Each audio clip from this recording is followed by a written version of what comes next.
Welcome everybody to this extraordinary meeting of the Overview and Scrutiny Management Committee on the Monday, the 24th of October, 2022. This is being live streamed via the usual channels. A reminder that this is a hybrid meeting. Some participants will be joining us remotely. Could those participants please ensure that their cameras and microphones are turned off unless they are invited to speak? The Overview and Scrutiny Management Committee is comprised of 11 members. The role of this committee is to provide independent, critical friend challenge and to work with the Council's executive and other public service providers for the benefit of the public. The committee considers submissions from a range of sources and reaches conclusions based on the weight of evidence, not on party political grounds.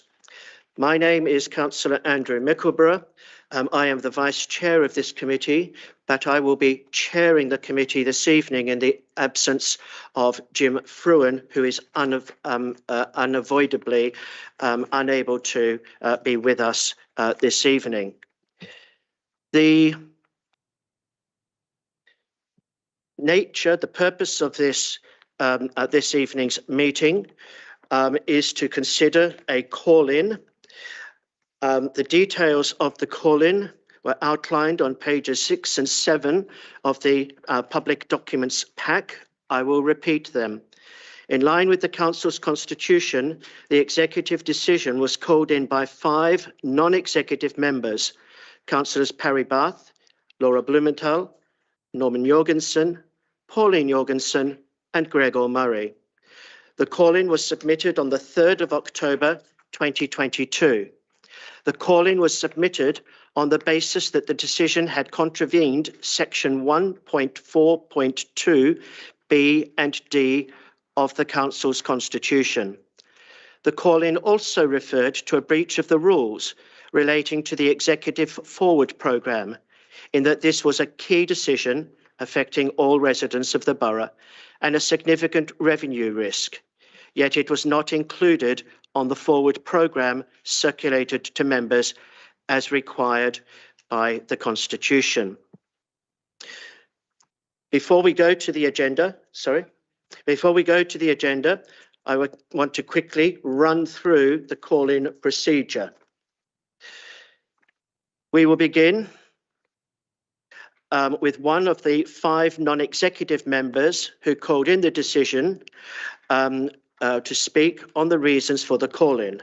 I believe that that non-executive member will be Councillor Norman Jorgensen. Witnesses can then be called with my agreement and can make a short presentation to the committee. Members of the committee can ask questions of the non-executive members and any witnesses.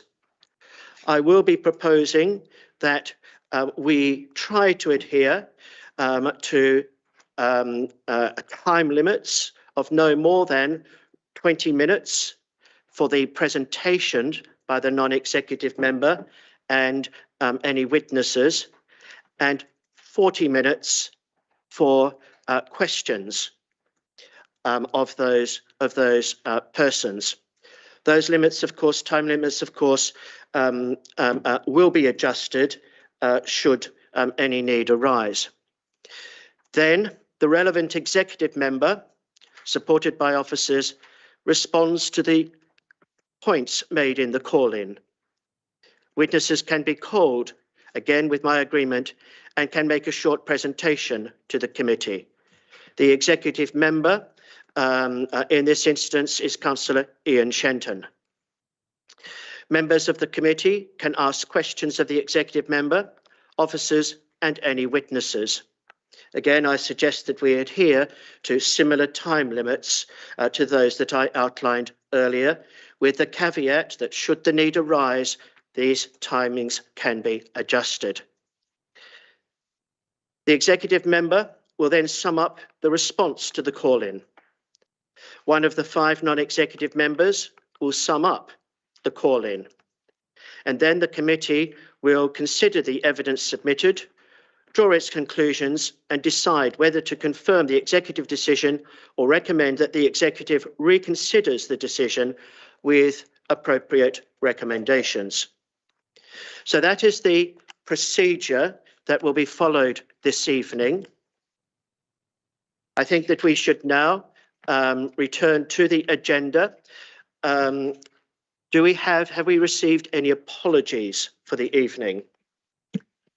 Yes, Chairman. As you mentioned, Jim Fruin and Gregor Murray, and I believe Norman Jorgensen is apologising for not sitting on the committee, but he's here to present the call-in. And Alistair Neil is here as a substitute. Good, thank you, Neil. Item 40, declarations of interest. Does anybody wish to declare any interest? Thank you. Have any question, item 41, have any questions been submitted by members of the public? No, Chairman. Thank you. Item 42, have there been any member questions submitted? No, Chairman. Thank you.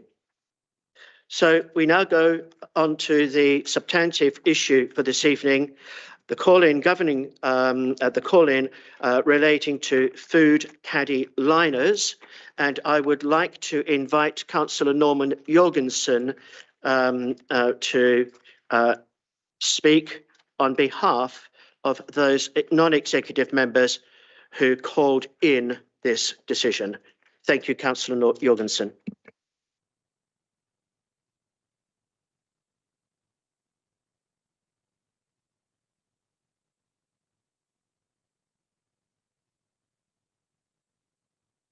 Thank you very much. Good evening, everyone. The purpose of this call-in is twofold. Firstly, to ensure decisions are made following the processes set out in the Council's constitution, and secondly, to encourage good decision-making. On the 29th of September, the Lib Dem executive made the decision to cease the provision of food caddy liner bags. The Conservative councillors who signed this call-in fear that if this decision is carried through, it will act as a barrier to the use of the food waste recycling scheme and adversely impact the level of food waste recycled if some residents choose to discard food waste into the blue bags instead. This at a time when we wish to improve levels of recycling and reduce the volume of material discarded in the blue bags. The Council has set a target of increasing the use of the food waste service in 2022-23 by about 70%, which was not given due weight when making this decision. We feel the targeted 70% improvement has been placed in jeopardy by the decision to stop providing food caddy liners. So I'll now go through the specific reasons for this call-in.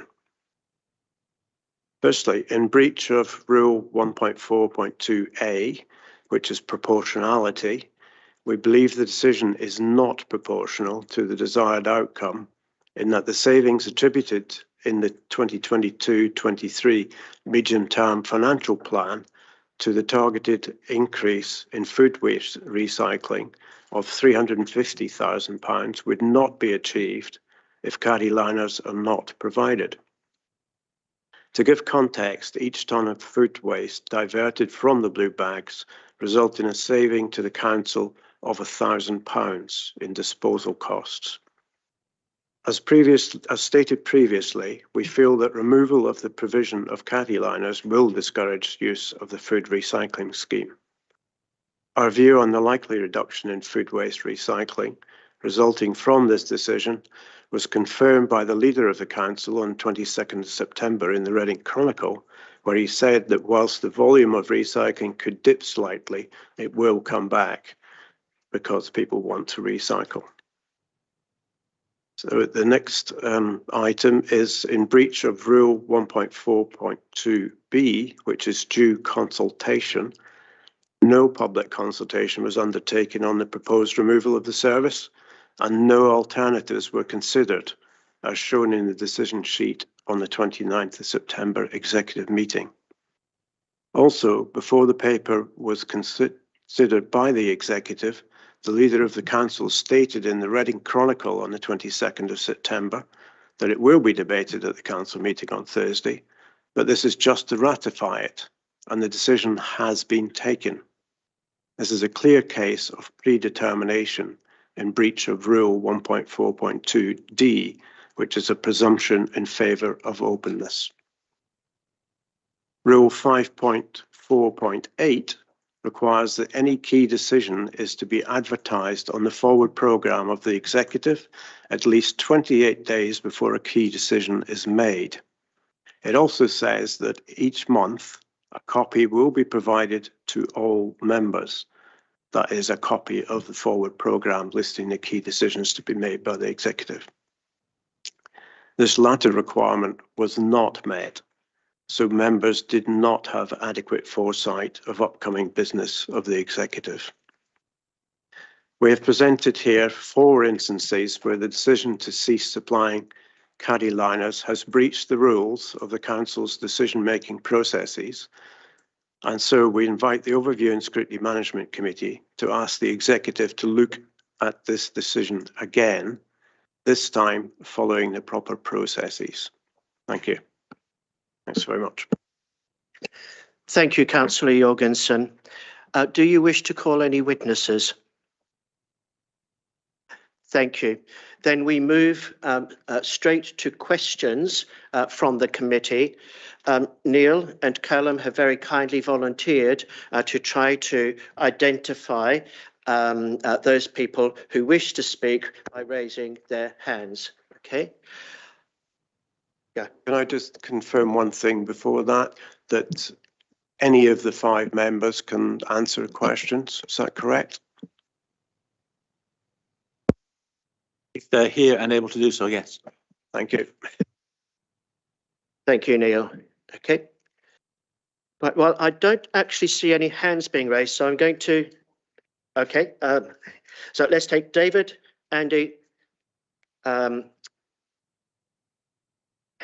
Alison, and then myself and Stuart.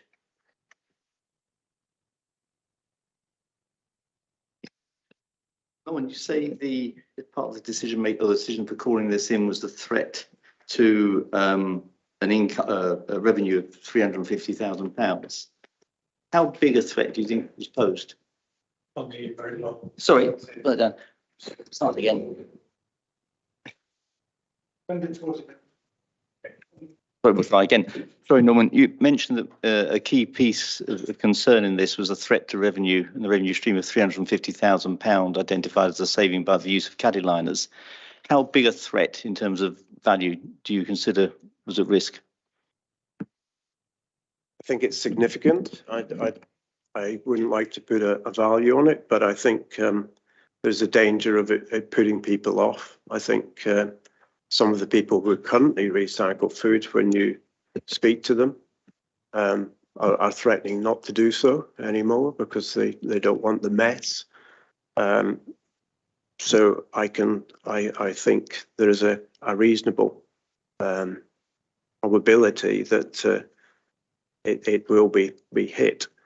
We were looking to increase the amount of recycling quite substantially. So anything that forms a barrier to doing that, I think, is unfortunate, to put it mildly. And I think the other thing to bear in mind is that your leader agrees with us. He quite clearly said in the paper that he believed that the removal of the caddy liners would have an impact in reducing the amount of food recycling, at least in the short term. So he agrees. That may or may not be the case, but we're talking here about the financial risk. And I'm surprised if you've had a call in based on an element of financial risk, you haven't come up with some numbers to quantify that. But it also needs to be offset in that case against the likely £100,000 saving that we made from not spending the money on the caddy liners. From my point of view, I think there's a danger of putting people off that are currently recycling food, never mind encouraging more people.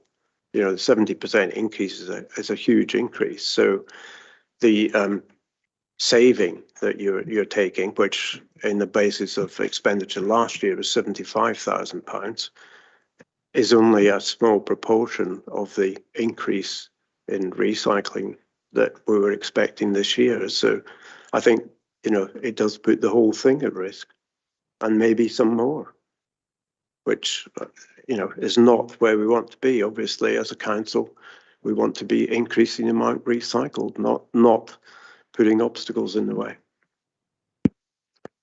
David, do you have a further question? No, thank On you, this at issue? point. No, at this point. I think Andy was next. Thank you. Good evening. I would like to go to the written version of the call-in. So it says that the decision was made by the Lib Dem Labour Coalition Executive. So could you please name the Labour members of the executive who made this decision? There are no Labour members on the executive. Liberal, Labour, Independents are in a coalition which controls the council. The executive is entirely made up of Liberals. Okay. Do you understand what an executive is? I beg your pardon? Do you understand what an executive is? I think I do. Are you going Okay. to tell me something different? You're implying that there is a coalition, and there is no coalition, and it is just a. I'm trying to get my head around whether it's your integrity which is on the line here, or your ability to understand very, very simple facts. And when you line this up as a Labour decision, then you're wrong. So I ask you again, could you please name the Labour members of the executive? Okay, I would like to interrupt. I would like him to ask the question, because these people have signed a thing saying that there are Labour members involved, and it's fair to ask who they are. I repeat what I said before. The executive is entirely made up of Liberals. I said that in my answer initially. Therefore, there are no Labour members on the executive. However, there would not be an executive entirely made up of Liberals if the group had not been propped up by members of the Labour Party. It's up to the group or the coalition who they pick as their executive. They obviously picked all Liberals for some reason, but you are a fundamental part of propping up the executive that made that decision.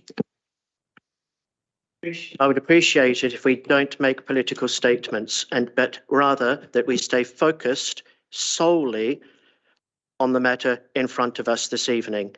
And that goes for all members of the committee, please. Thank you. Andy, another question? Thank you. So, Chair, I think this point is pertinent because it, I think, underlines why the call-in has been made. I don't, on the face of it, I don't think there are good grounds for the call-in, and I think you've rather given the game away by your initial signing of it. I do appreciate that in your spoken statement you didn't refer to Labour members, but the written statement does give the game away. So, moving on from that, the issue of proportionality, none of the local authorities in this area give food caddy liners to members of the public. There might be an initial gift of such a liner. How are those authorities managing to persuade people to use food recycling if they don't give caddy liners? I don't know what their success rate is compared with us. And also my view, as expressed earlier, is that anything that puts barriers in the way is not welcome. We have given caddy liners to people over a number of years, so people have got used to that. And I think taking them away at this time, when we're trying to increase food recycling quite substantially, is a risk. It's a major risk, and it's a risk that I don't think we should be taking. Yeah, thank you, Councillor Jorgensen, for making that point. I'll come back to you in a moment, Andy. I would like, though, to remind everybody that this is we are deliberating tonight, not on the merits or otherwise of this particular policy decision, but on whether or not the process was followed according to our constitution. So can we please keep the discussion focused on that? Andy? Do you not think that last question was about the process? Because I'm trying to get to the nub of the matter on proportionality and all of the other things that they've think haven't been addressed. Yeah, if you could do that, that would be appreciated. Okay, so one of your points about the call-in is about due consultation. I think we can all accept the officers were consulted. Sorry, that part, okay, it was a rhetorical question. I think we can all accept that the officers were consulted. So, but due consultation, that doesn't mean that people are consulted on every decision, does it? It means people are consulted on some decisions. So as an example, when the food caddy bags were bins were introduced, were the public consulted on that decision, as an example? I honestly can't recall on that one, Andy, as to whether they were or not. In terms of consultation, I think you say we take it that officers were consulted. I think certainly certain officers were consulted. I'm not sure. My feeling, as I said in my presentation earlier, that due weight was not given to the £350,000 saving that was in the medium-term financial plan. That didn't seem to feature in any of the papers in the early days of this decision. So I'm not convinced that was considered widely enough within the officers' team at that early stage. So that's part of consultation, and I think it's a substantial difference in value. You know, 350k is quite substantial, and it might have been a good idea to consult people on how to go forward. Yep. So sticking to the idea of consultations, hopefully you can agree with this, that the consultations aren't votes. So they're not accounting of what people think. They're about trying to tease out new ideas or different perspectives on an issue. Given this is fundamentally a financial issue, to me, it just seems very clear cut that there's a way of saving a lot of money, especially given when half of the bags are being thrown away or they're not being used. So when we say that there weren't any options, surely the option is option one, carry on as we are. And option two is to not carry on as we are. Aren't they the basic options at stake here? Not entirely, because no alternatives were considered. I mean, for example, if you're saying more than half the bag, I mean, there's less than half people seem to recycle food. So by implication, half the bags are sitting in people's cupboards. It could have been that we encourage people to bring them back to the council office. That might have kept us going in caddy liners for another 2 or 3 years, for example. So there are things that could have been done. And you said it's about the saving the money for buying the bags. That pales into insignificance compared with how much more food recycling we could do. We've got this target to increase by 350k. If you go back to the budget scrutiny papers from this time last year, you'll see that the officers reckon that we could save £1 million by encouraging more people to do food recycling. So again, I go back to the point, we shouldn't be putting barriers in place, make it as easy as possible and encourage people. Most people want to do the right thing. They want to recycle, but let's make it as easy as possible for people to do that. I'll have a rest. I'll have a break for now. Thank you. We'll come back to you. Alison, and then Stuart, myself, and then David. Thank you. Thank you. Norman, I'm most concerned about the proportionality, and it must be proportionate to the desired outcome. So is it the case that the outcome was simply that the current executive wanted to save money rather than they felt that this was a more environmentally friendly way of trying to collect more food waste from our residents?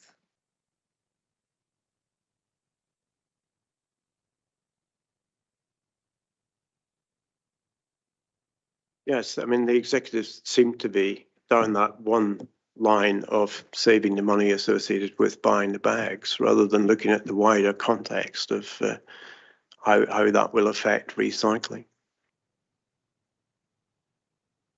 And I know you mentioned that this removing the free bags would be a barrier, and you quoted Councillor Clive Jones, the leader of the council, in the Chronicle in September, when he basically said that the volume will dip.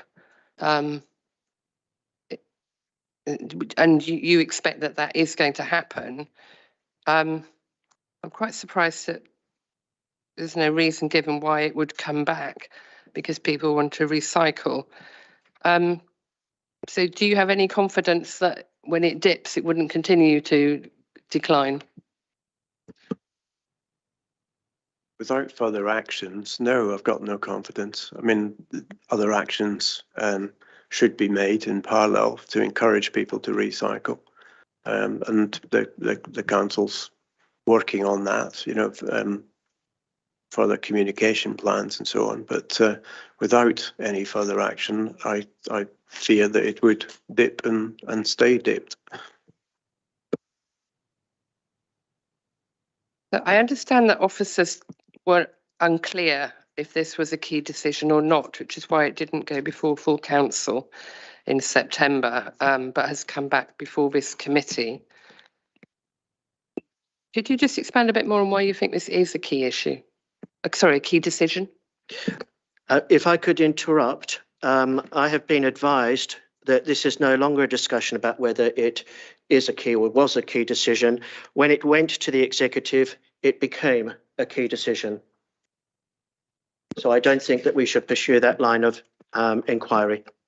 Oh, Thank you. sorry. I was just quoting from the papers in front of me on page 11. Yes, I understand. Further question, Alison? No, thank you. No? Okay. We'll come back. Stuart, please.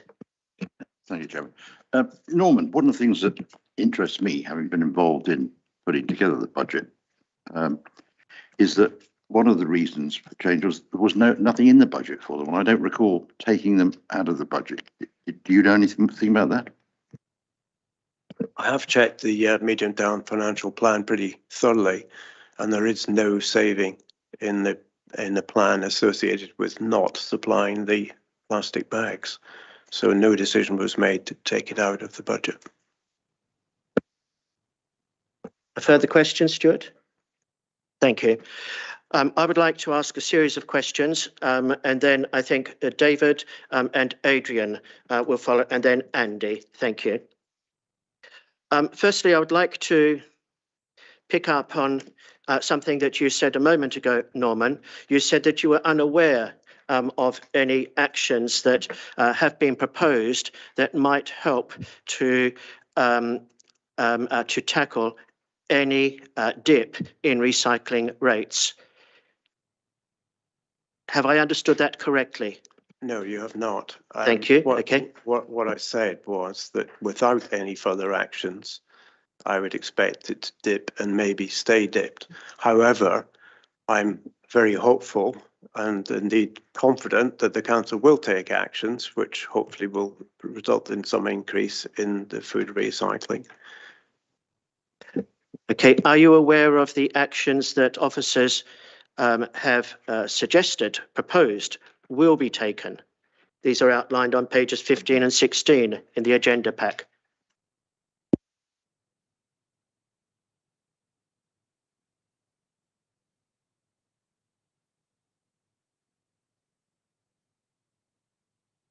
Particularly the top of page 16, and it refers to a communications campaign. Yes, and I kind of referred to that when I was answering Alison's question. Yes, I am aware of that, and I have spoken to Richard Bissett, yes. Thank you. I'd like to look at each of the reasons that were given for this call-in, beginning with 1A. Is not proportional to the desired outcome. Now, there may be some ambiguity about the term desired. I think you could create a strong argument that the word stated could be substituted, easily substituted for desired. What are the stated or desired outcomes of the policy as set out in this public agenda pack.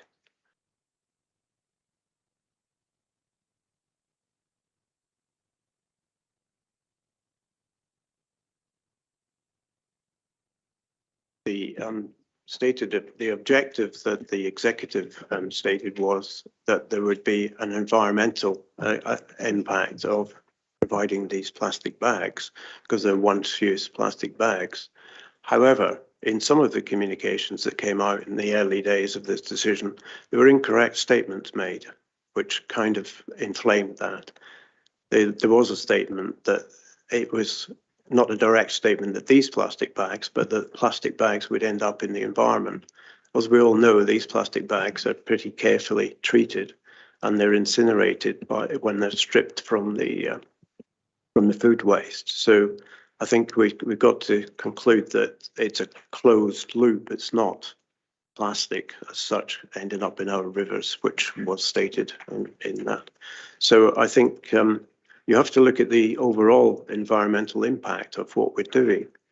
And if we are not increasing food recycling as we intend, then the overall environmental impact will be considerably larger than just associated with these plastic bags. So you've got to take the whole thing in the round. The other thing, Andrew, to bear in mind is that if you'd actually bothered to actually consult and get some options and look at options apart from the black and white, yes or no, we'll provide these bags, you could have actually gone for recyclable bags if you'd wished to. But because you didn't look at the options, you ended up with a black and white decision between having bags which are then stripped and incinerated, so do not enter the environment themselves, or not having any bags at all. There were other options, and because this decision was not made correctly, the other options were not evaluated.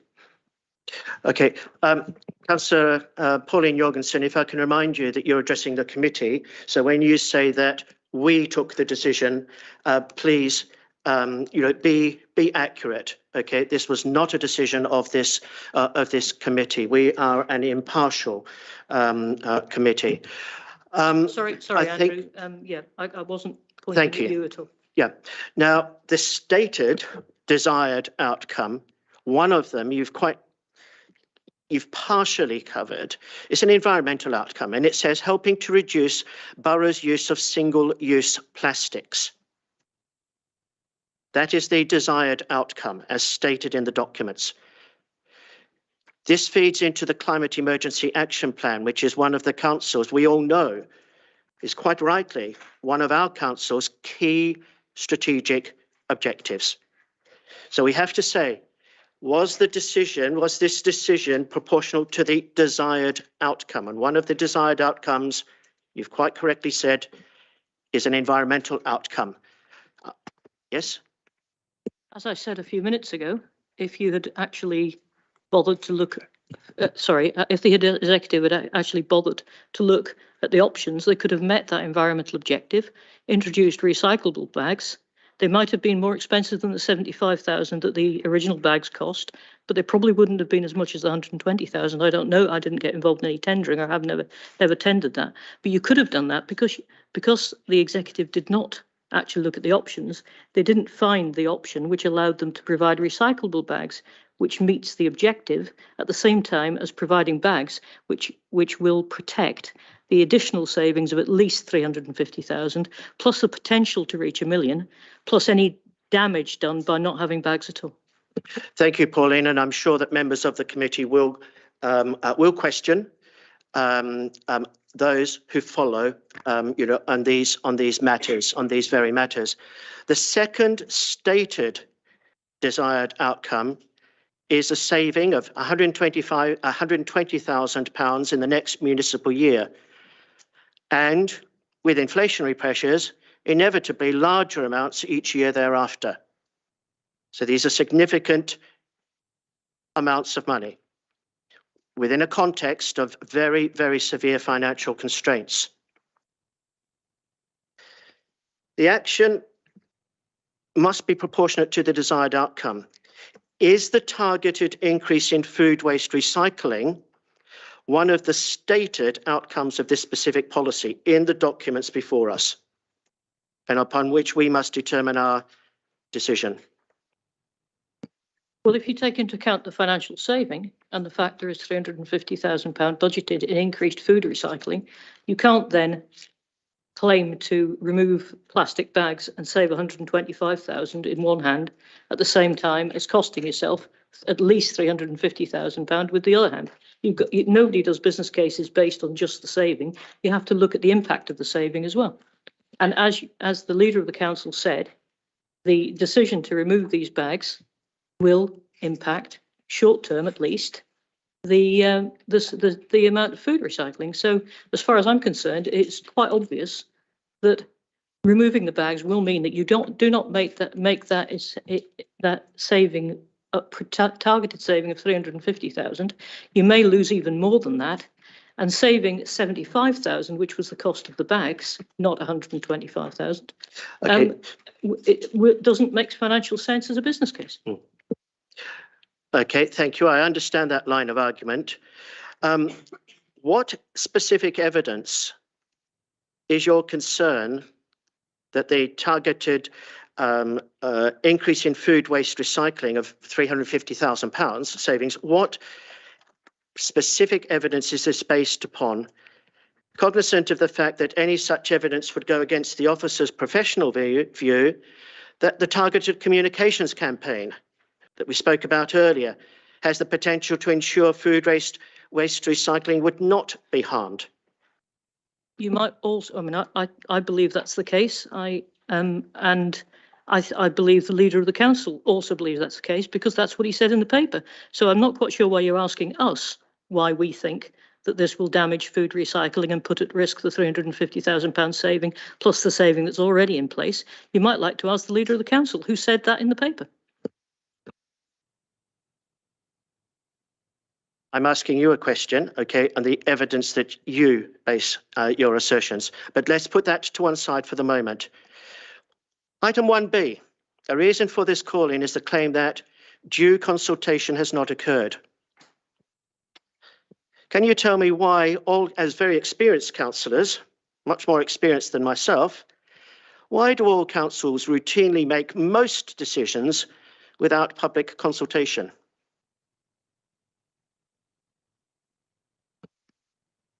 I said in response to Andy's question, it's partly public consultation and also due consultation within the council and of councillors. And that didn't happen. We had the example I gave to Andy. You know, if we'd actually consulted a bit more widely, there's probably thousands of these bags sitting in people's cupboards, the people that are not recycling food. We could get them back in circulation and we'd probably have enough bags for the next couple of years. So if it'd been consulted more widely, even within this body, then more options would have been looked at and other ways. Thank you, Norman. I think you're drifting from the question. My question was, why do all councils routinely make most decisions without public consultation? Chairman, I'm sorry, but I don't understand how the witness, he's not an expert on what all councils in the country do. He can't answer for what all other councils do. Okay, if Councillor Jorgensen chooses not to answer that question, that's fine, but I'd like to answer it. fine, thank you. I believe one of the things that the Liberal Democrats, certainly as part of this group, said in their manifesto and in public, rather a lot, was they wanted to consult with the public more and they wanted to have a coalition which actually did more talking to the public. So the first thing your appears to be doing is saying that actually it's not the policy of the current ruling group that they consult, and actually you would prefer not to consult because you don't want to hear the result. Okay, again, I would like to remind you, please, not to make party political comments. Now, I'm asking firstly for an acknowledgement that you accept that all councils routinely make most decisions without public consultation. Is that correct or not? Most councils routinely make decisions, yes. Thank you. Now, what is your understanding then of the phrase due consultation? Under what circumstances should due consultation take place? And what does this actually mean to you? I think it means taking into account a suitably wide range of views that you reach a sensible decision. And as I said several times already, I don't believe that was done in this case. Okay, I will be asking later, officers, or can I ask at this point for officers' advice? No, I'll leave it until later. Yep, thank you. Okay, 1D, a presumption in favour of openness. What do you understand by the term openness? Transparent decision making, not things done behind closed doors. Thank you. When policy changes on matters like that discussed tonight are made, what principles and actions would normally and reasonably be expected to be followed to satisfy this presumption of openness? That a decision that is to be made by the executive is brought to the executive and the decision is made then, not that it's been made at least a fortnight beforehand behind closed doors, as stated by the leader of the council, where he said in the Reading Chronicle, 22nd of September, 7 days before the meeting, it will be debated at the council meeting on Thursday, but this is just to ratify it and the decision has been taken. Okay, thank you. Right, I will come back and ask more questions later, but I'm very conscious that we now have David and then Adrian and Andy. Chair, thank you. I'm just returning back to my original point, which is there's a decision and there's the process around the decision. Whether the decision is right or wrong in terms of whether it increases recycling or not is an interesting question. I have some professional experience of recycling in my latter years at work, and I would willingly take that offline with Councillor Jorgensen or Jorgensens or anybody else who wants to join in and discuss it. But the fact is we don't know. We're voicing an opinion. I could voice a professional opinion or a semi-professional opinion. You have an opinion. But in the fullness of time, we will get data that tells us whether there's been an impact here, whether it's a prolonged impact, and what the mitigations they put in place. But unless you want to tell me otherwise now, you have no hardcore data to predict how much recycling will fall off as a result of this, and neither has Councillor Jones, and I'm not responsible for what Councillor Jones says. That's up to him. But there is no data in front of us. We haven't got a model for it, and until we have, it's very difficult for I think you to make the case that this presents a significant financial risk against the savings that the council outlined by increasing food recycling. I think that is true. I have no crystal ball. I think I can only go on my professional experience and what I hear from people round about me, that I think this is a risk that we shouldn't be taking. But that's about the decision in itself. What this call-in is about is the process of getting to that decision. And we've shown several areas where we feel that the decision was not made correctly. I mean, for example, the one about Rule 5.4.8, which requires a copy of the Executive Forward Programme to be sent to each member each month, that was clearly not met. So end of argument on that one. You know, it was not done. So we've fallen foul of our own constitution in making this decision. Yeah, I mean, forgive me, I don't study the constitutional minutiae as much as some people on the council do. It's not why I joined the council. I am interested in the fact that this is a way of saving £100,000 of taxpayers' money.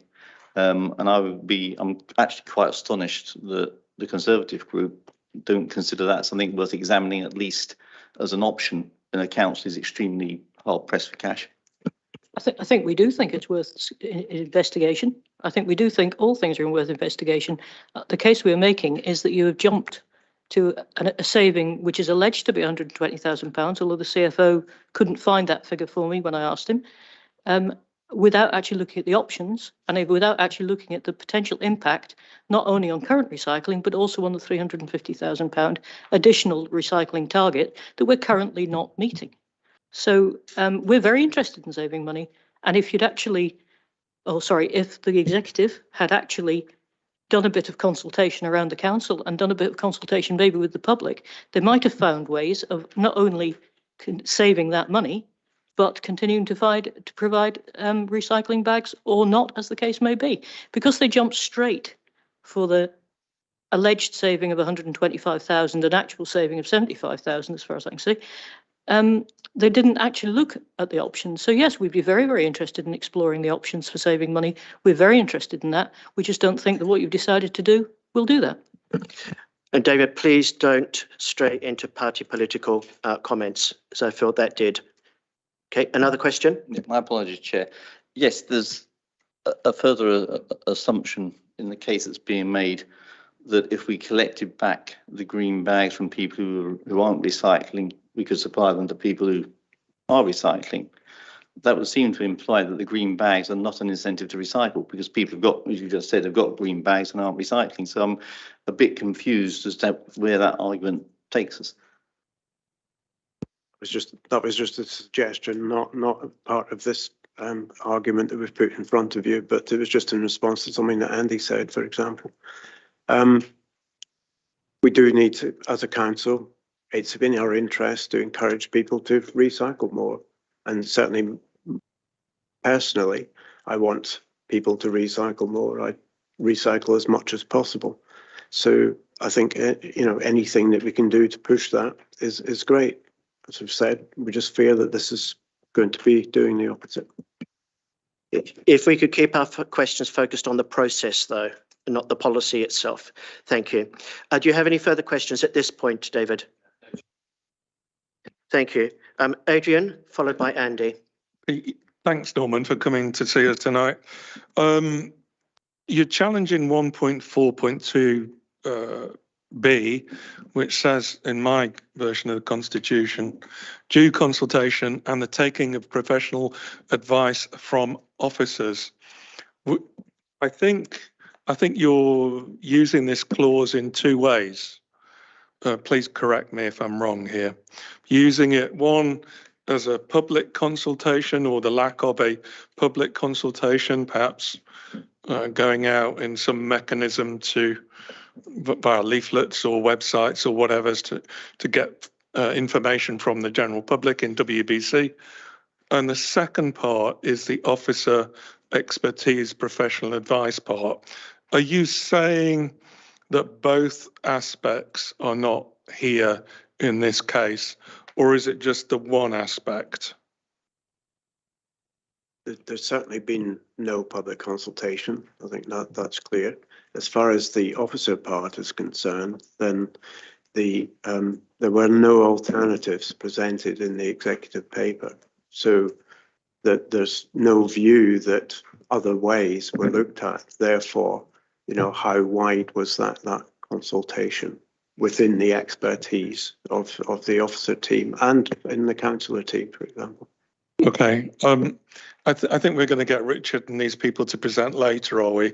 So we can quiz them at that time. Yes. And then you're challenging the sort of timeline, because we've got this comment from Clive in the newspaper. How do you see that as really confirming that this was predetermined, or how do you see that? I see it that it does show that it was predetermined, because he said the decision had already been made, and that was a week before the executive meeting. So it seems pretty clear, the words from his own mouth written down in the newspaper. Thanks. Thank you, Andy, followed by Al, and then Graham. Thank you. I'd just like to go back to the proportionality point again. And before we get into the detail of that, you were saying earlier that you didn't recognise the saving of, well, any saving really. Now, you don't recognise the 120 because I suspect that's a new figure that the officers have come up with since you guys left office. But you said, Norman, that because the caddies were never a line item in the budget by themselves, that meant there could be no saving if we didn't carry on providing them. It's not what I said. I mean, to take your 2 points, the first point, the fact is that the last time caddy liners were bought, it was 75k was in the budget. It's been said that the cost of producing them will have gone up, and I can understand it will have gone up. Energy prices and commodities have gone up, so whatever it's gone up to. And the 120k is a figure that's in here, that's been provided by the officers. I have no means of testing or challenging that. So that's that point.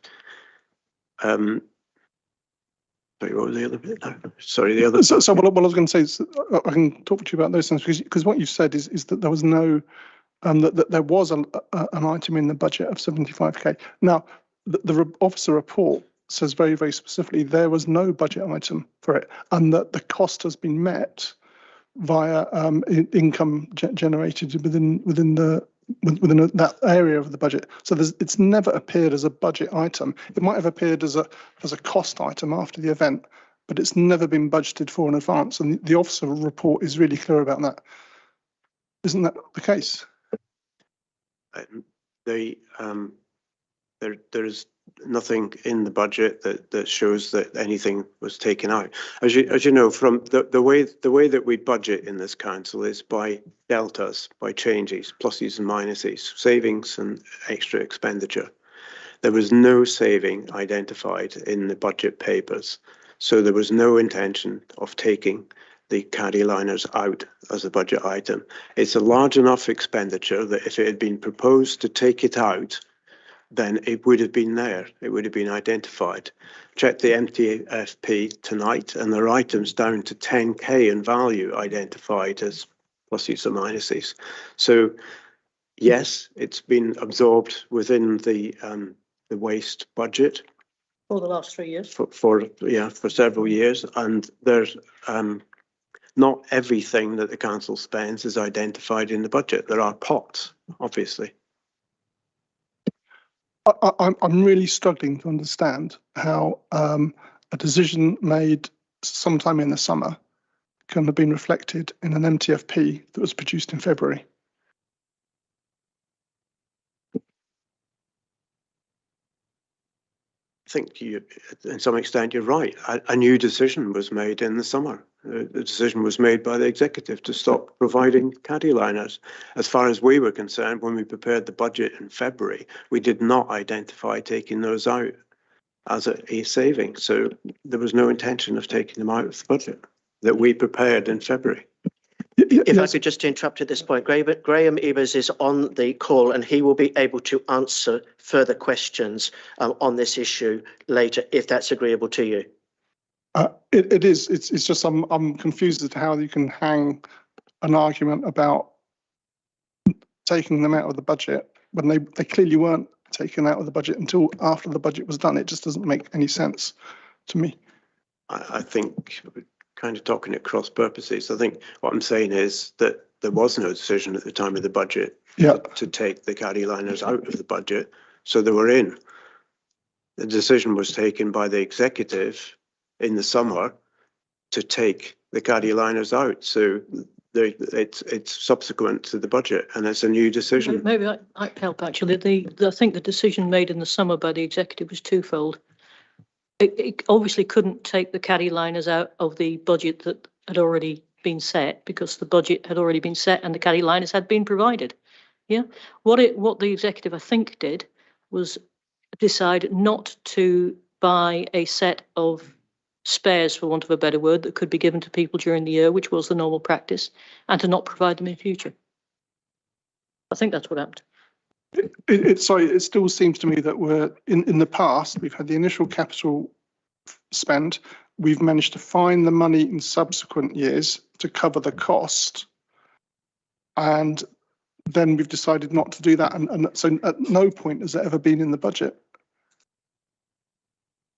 Well, it's in the budget because it's been spent, but it's not identified as a line item. It's in. Well, as you know, there are a large number of things that money is spent on that are not specifically identified in the budget. Okay, I'd like to try and move this on. Okay, And I'd like Graham to respond to some of the points that have been made by all of the speakers this evening on this issue. Have I got another question, which is the same one, like I think? Yeah, absolutely. So again, looking at the financial side of it, you mentioned a figure, I think is every tonne of waste that we take to landfill costs £1,000. So I just wondered, have you done the calculation as to how much food waste would need to stop being put out for recycling as food waste in order to negate the £120,000 per year saving? Well, it's £1,000. So divide to 120,000 by 1,000. You're an accountant. Yes, I am an accountant, but I'm just wondering if you've done this. I'm trying to take you through it slowly, Yeah. Norman. So I'm just wondering, have you done the calculation, which then says what proportion of food waste collected would need to not be collected? But the point is that, we're looking to save a further £350,000 this year over and above the cost of the caddy liners. And that is in the budget. And that, yeah, it's very much in the budget. It is, but the also officers say that 350k is not just food waste, is it? It's overall saving. It's not just about food waste. So you keep coming back to the 350 as a food waste number, and the officers are very clear. It's not a food waste number. It's a total waste number. That's incorrect. It is food waste. It says specifically it's diverting food waste from blue bags. That's what the savings identified as in the MTFP. You have a look at the MTFP. Okay, can we perhaps clarify that when we have the officers online? Is that your questioning finished for the moment, Andy? That's fine. Okay, next is Al, followed by Graham. Okay, thanks. Thanks, Chairman. Yes, well, I'm one of those people who have rolls of unused caddy liners because I line my caddy with pages of the Reading Chronicle. So that's it's. But I mean, I was just thinking. Aren't we just underestimating our residents and their common sense and their ability to put food into a bin? I mean, do we need this hand-holding sort of mollycoddling anyway? I mean, plenty of councils don't provide these lines at all. And I mean, and it's time that we weaned our residents off them, I think. With respect, Councillor Neil, I think that's more a statement of viewpoint, okay, rather than a question. And this applies to everybody here tonight. We must be disciplined and remain focused on looking at the process. But I do respect, of course, what everybody says. Okay, Graham. Thank you, Chair. I'll try and adhere to process. This rubbish collection has been going for some years. And when we go through a decision process, there is an amount of science. There's certain expertise even in this room as to what the calculations can be. There's experience that can be gained from other authorities. We've talked about that. And then that can be gathered and savings and impacts on residents assessed, savings on the whole of the borough. And then a decision be made based on that. What is it that you would have been doing differently to what has been done? I think process. Yeah, I think we would have looked for alternatives. I mean, well, firstly, I don't think I would have, if I had been advising, I would have said not to stop providing the caddy liners. As I said earlier, I think it's a barrier, but look at other alternatives, such as we've heard tonight, looking at using some of the plastic bags that are sitting around. I mean, it's always been the case that we've encouraged people to use other things like bread bags and paper, lined with paper. That was in the original press release associated with the food waste recycling scheme. So that's always been the case, and it's great if people do that because that's clearly is saving plastic from going through the process. So I think it's just looking at things more widely, and I certainly would not have stopped providing the caddy liners. Graham, a further question? Yeah, just a quickie really following up on that. So without wishing to put words into anybody's mouth, what I'm hearing is that what perhaps should have happened is a little more consideration being made as to what the science was and consultation. And that's the crux of the foundation of the decisions that have been made, but they've been made on a lack of science rather than what science is truly available. Yes, as we discussed earlier, I think look at the overall environmental impact and the financial impact of the decision. It's more wide than just looking at the caddy liners themselves. It's what it does in terms of encouraging people or not to recycle. And just for Andy's benefit, I've now found the right line in the MTFP. It's page 77 of the MTFP, and it clearly says food waste diversion from blue bags to caddies. So it's not anything else. Thank you. I'm sure that will be explored further when we have the officers online. Adrian? Yeah, Norman, I think you just said that you would, if you were in charge, you'd reverse the decision and continue to provide the caddy liners. Was that correct? Is that what I heard? I said if this had been put in front of me in the spring, summer this year, my inclination is that it's not to stop providing the caddy liners. Yeah.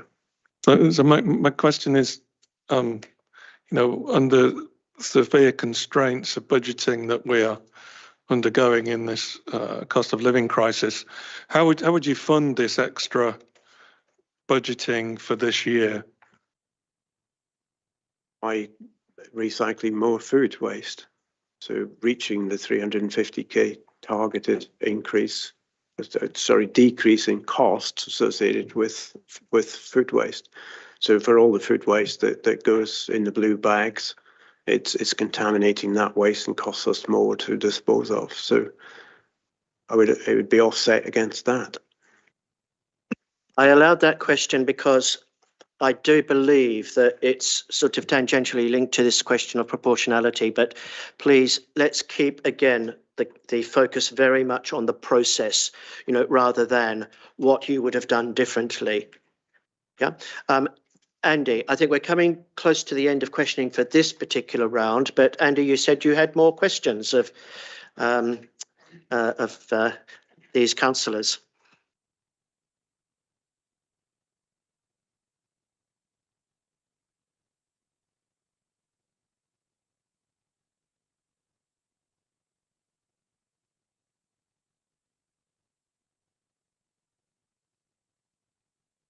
Yeah, I'd like to go back to the issue of due consultation. I mean,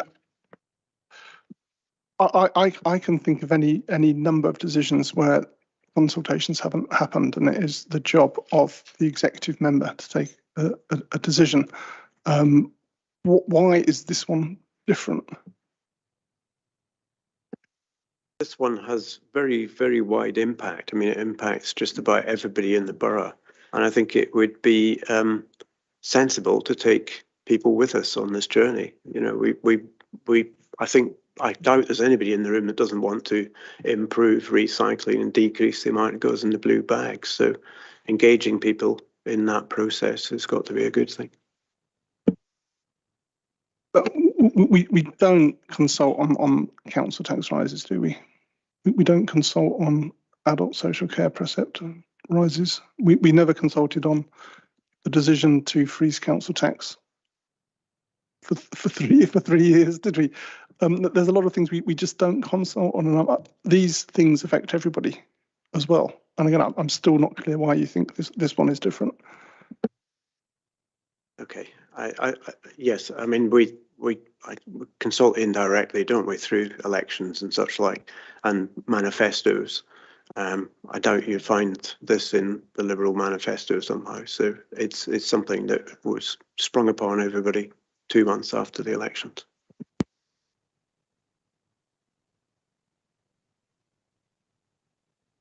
Is there anybody else who wishes to ask a question of Pauline or Norman?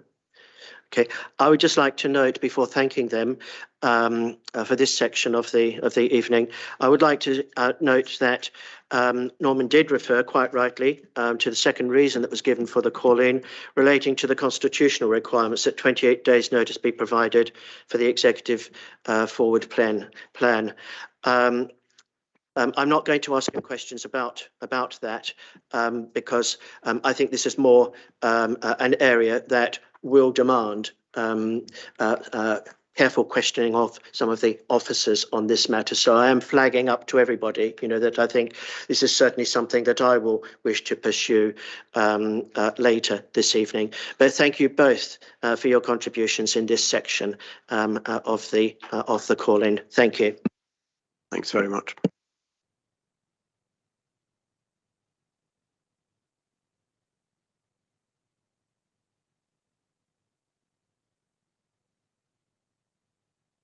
I'm sorry.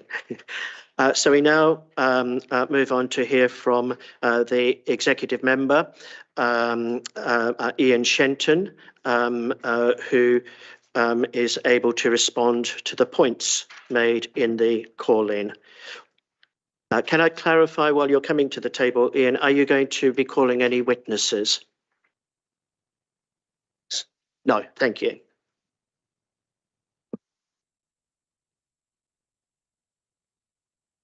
I'd like to start by covering a few of the background facts, if I may. It was January 18 when the executive of the previous administration approved the introduction of a food waste collection service, and that was to start from April 2019. As an incentive to participate, residents were given an introductory roll of caddy liners delivered with the caddies in early 2019, and those liners were funded from the capital for the project alongside the caddies. There was no intention to continue the supply of liners beyond the first introductory roll because no revenue budget provision was made, and that can clearly be seen in the executive report. The plan, as prepared, did align with the approach of other councils, but then things started to change. While the blanket distribution wasn't repeated in early 2020, liners were available on request, albeit without a revenue budget provision. Then in early 2021, 80 caddy liners were delivered with the blue bag allocation, again without a revenue budget provision. That number became 75 in early 2022, naturally without a budget provision. In fact, these were funded by taking money from the income of the garden waste scheme, a rather strange way of funding an ongoing repeated expense, which should have been identified in the revenue budget. And that was decided without consultation with the garden waste subscribers. At no time did the previous administration include a relevant growth bid in the revenue budget in any medium-term financial plan.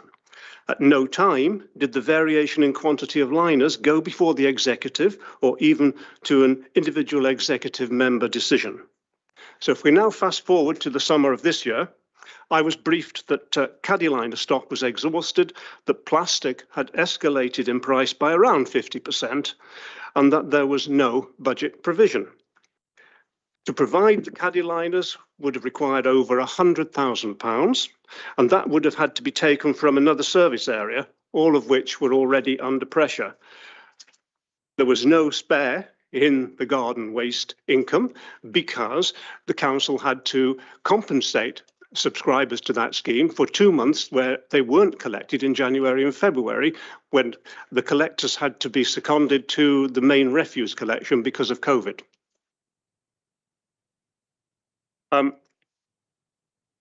It was also clear to me and to officers that many other councils exceed Wokingham's performance in food waste recycling.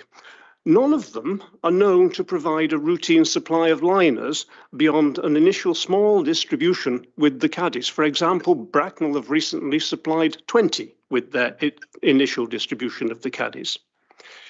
Caddy liners are therefore not material to the desired outcome of increasing food waste recycling, and the cessation of supply was proportional to the desired outcome of remaining within budget and to the desired outcome of meeting our commitment to climate change. The weekly food waste collection continues and will continue to do so, with no change to the service provided. It's also perfectly possible for residents to use numerous commonly available alternatives, such as bread bags, magazine wrappers, newspaper, and therefore with no fundamental change to the service, no consultation was necessary. I think that's all I would want to say at this stage, and welcome to any questions.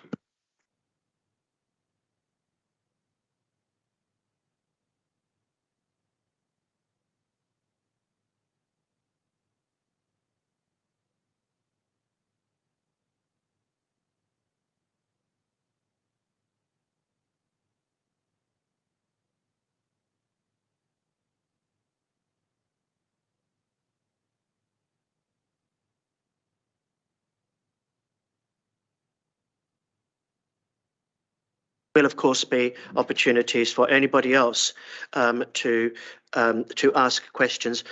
Now we can ask questions of the executive member and I believe also of any of the officers who are either present or available online. Okay, so you may address your questions to Ian or to any of the officers. Could you please, if it is directed at a specific person, state very clearly who you would like in the first instance to answer the question. So Graham, if you could begin, please. Ian, you might like to delegate the question because I'm a non-technical person asking a technical question. I recall that in 2018, when this scheme was first brought in, that the plastic liners, the plastic could be separated from the food by the machines that extracted the food from the bags. Sorry for not saying that terribly well. And my understanding also was, so it's two questions, that the plastic that would be extracted could then be recycled. Do you know if that's true? You are correct. The plastic is separated from the food waste, as indeed would any other receptacle containing the food waste. It's a ripping machine. It actually rips the bags and tips the food waste out. Those bags are incinerated. And they are incinerated for a small amount of energy, but that's what happens to them and any other material that other than food waste. I allowed that question because it does relate to the stated desired outcomes, one of which we saw and agreed, was an environmental concern. So I allowed that question, but please do remain focused on the matter of due process. Has due process been followed? Question, Graham? In which case, was it explored in the substitute for the bags? People could use paper or bread bags, all sorts of different things. There must be an environmental impact there too, which is unquantifiable because there's no consistent supply of bags or non-bags. What's your comments on that? Yes, there will be an environmental impact. A bread bag, for example, could be used and that would also be separated from the food waste and burned. But that bread bag has not been produced specifically for the purpose of collecting food waste and delivering it to an anaerobic digester.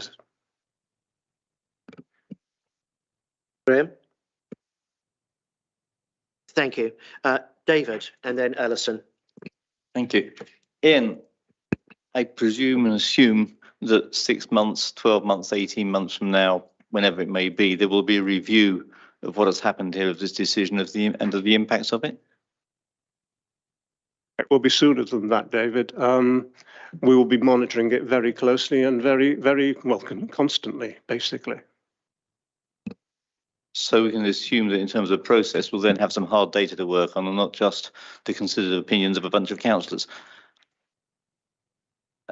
I presume at that point we'll have some hard and scientific technical data to work upon and not the considered opinions of a bunch of councillors however well-meaning they may be. Yes, we will indeed. A further question, David? Alison? Can I just go back to something that you said? So the bags were provided in 2019 when residents were given their food caddy and their kitchen caddy. And then the following year, residents weren't delivered rolls of green bags. They could ask for them or pick them up from the library or go into the council and get them. So why do you, this might be an officer to answer this.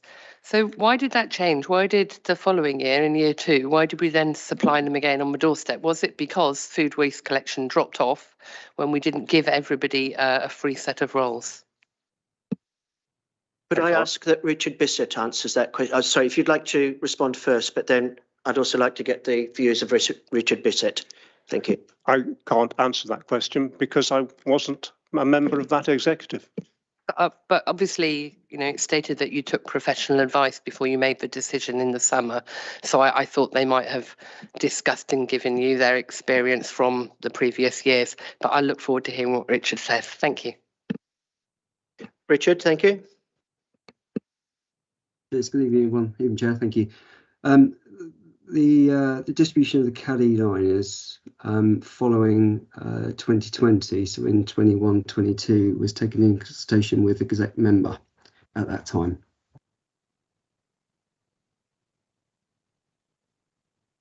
Did you understand that answer, Alison? Yeah, I understand Richard said, Yeah. agreed with me that a decision was taken, but he's added no information whatsoever.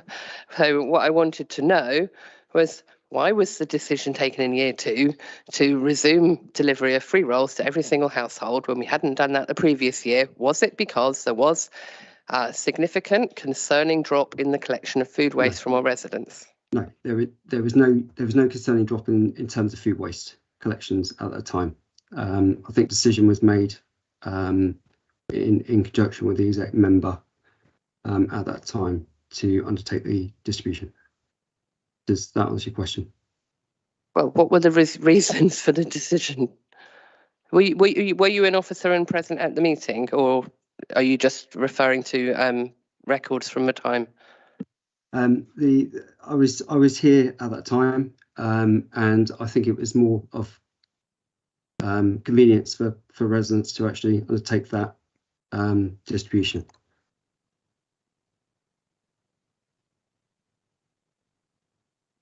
I don't really feel like I'm getting an answer to this, because, you know, we supplied the bags, we didn't supply the bags, we supplied the bags again, now we're not doing it again, and it's you know, I just would like to understand. Well, with more. respect, I think an answer was given, to quote, for the convenience of residents.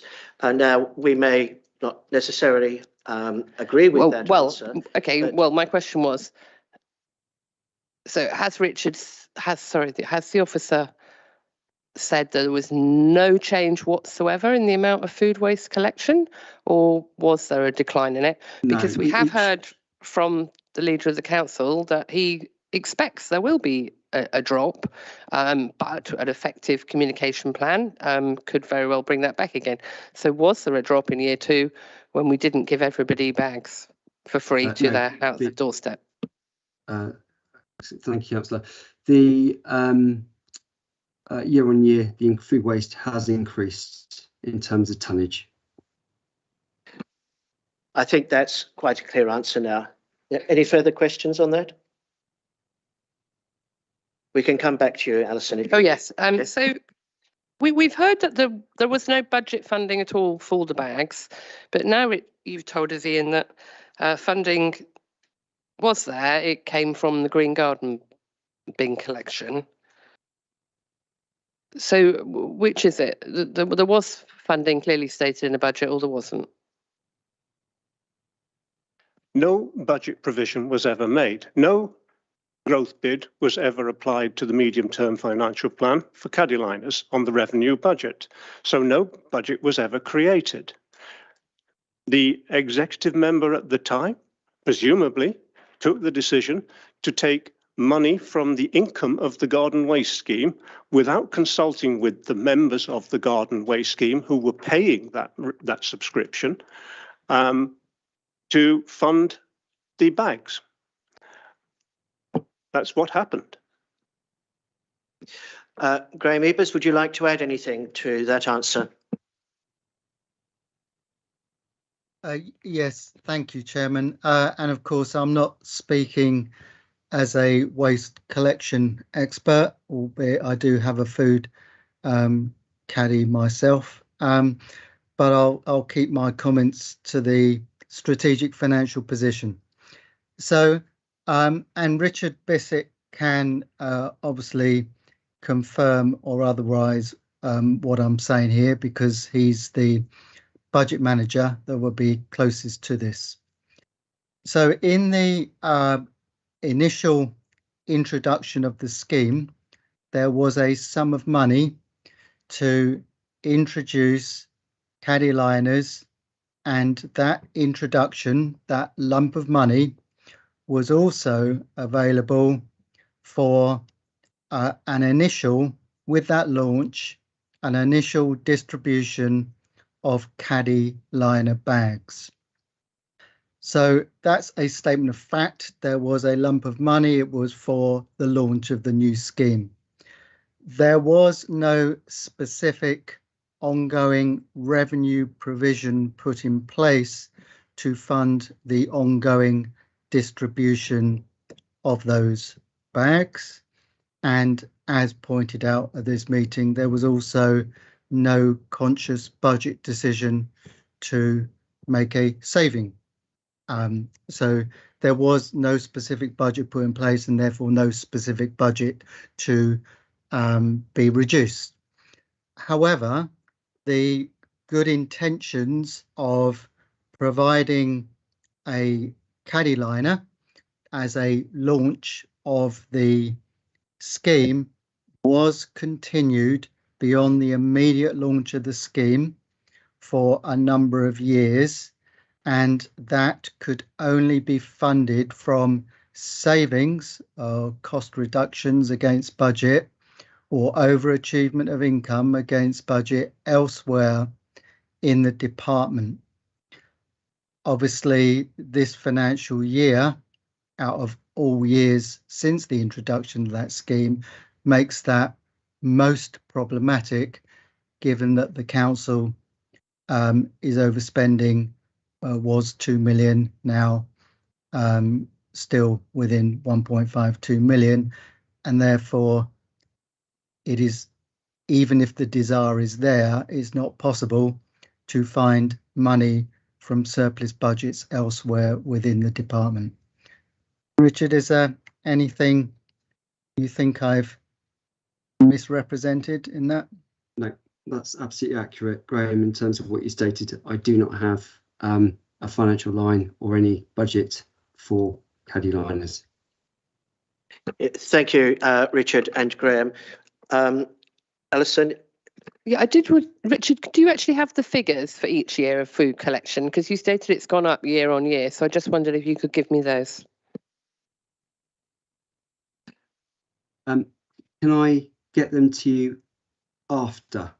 Well, not really, because I need evidence to be able to make a decision this evening. Well, I think we have to accept the officer's professional statement, that, and trust in that statement that the food waste recycling has increased.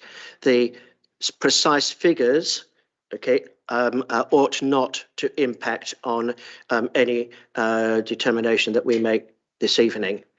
So, but if you could, Richard, try to find those figures, ideally by the end of this evening, if that's possible. But if not, as I say, I'm not sure that it would materially affect the outcome of any determination that we make.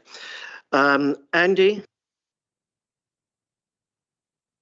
Thank you. So I'm going to carry on talking or asking about proportionality again. And I think I can probably help Alison understand the officer's comments on the why the decision was taken. I suspect the officer is too professional to say that there was a political decision, because it's an easy political decision to give free stuff to residents. But obviously he's not going to say that. I just want to again, sticking with proportionality, and thank you, Graham, for pretty much confirming what I said. I just want to understand, and I think Richard might be the best person to help us understand, was there any analysis done of the amount by which food waste collection could decline before they reached the point where they outweighed the savings from not providing the liners? And I've done some very rough calculations I was trying to take Norman through, and I understand we collect about 6,000 tonnes of food waste per year at the moment, given the figure Norman gave us of £1,000 per tonne. But basically, so 500 tonnes per month is 6,000 tonnes per year. 6,000 tonnes per year is £6 million we're saving, and then the cost, or rather the saving that we're getting from not providing the liners, is £120,000 per year. So 120,000 divided by 6 million is about 2%. So there's in my head, I've got like a 2% variance of how much food waste collection can go down before we're actually losing money overall. And I was just wondering, Richard, if that sort of analysis was done in the preparation of your notes or comments or reviews or whatever it is you do with the executive member. Yeah, thanks, Councillor, on that. I just recall, did you say £1,000 a tonne? That I was quoting Norman's figure. Yeah, I think we're in the realm of around about 150 to 180 pounds a tonne for landfill. Sorry, for energy from waste plants. Not £1,000 a tonne. So every tonne of blue bag waste we send to the energy from waste plant is around about 150 to 180 pounds a tonne, not 1,000. Does that make sense? I'm looking at Norman to see if he can clarify what he meant by £1,000 a tonne. So I think what we're saying is that if you don't put a tonne of food into landfill, you save £1,000.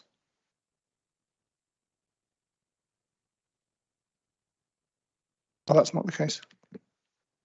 Anyway, so why don't I rephrase the question, and why don't we say, have you done any sensitivity analysis to work out by how much food waste collection could be affected before the savings were wiped out?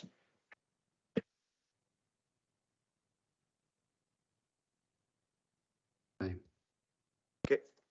Richard or Graham? Yep. Thank you. Yeah, thank you. So yeah, what we have looked at is the ongoing increase of food waste, and we are confident that that's going to continue. There isn't specific data in terms of your question there, Councillor, in terms of the tipping point. So thanks for that question, Ed. Thanks for that question, Andy. And I think it's an important question. Another question? Thank you. Peter? My first question is for Richard, really.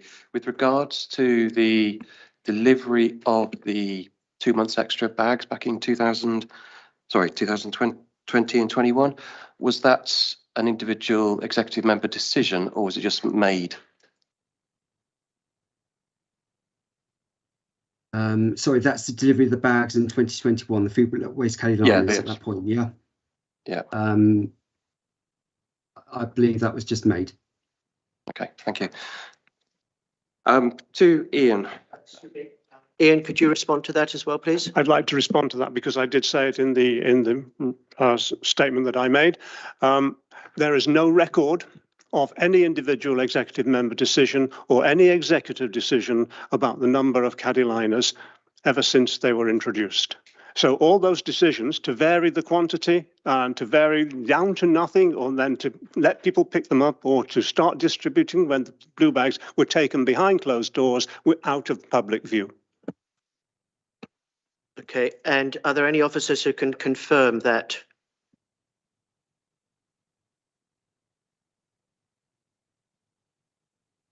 No? Right. Pete, your second question. Yep, to Ian. One of the listening to Norman's presentation, which was interesting. There's the assertion that there seems to be no thought process in your decision making for this item, in terms of you didn't look at alternatives or a cost benefit analysis of it. So could you just confirm the process that you went through with yourself and the officers? It was a very straightforward process. There was no budget. There was no possibility of finding over £100,000 in any other budget. I don't know what service would have been cut in order to provide that £100,000 plus, but it was something that was feasible. Next question really is about proportionality in terms of costs. You mentioned about other boroughs and how we see that they are still continuing to recycle and everything.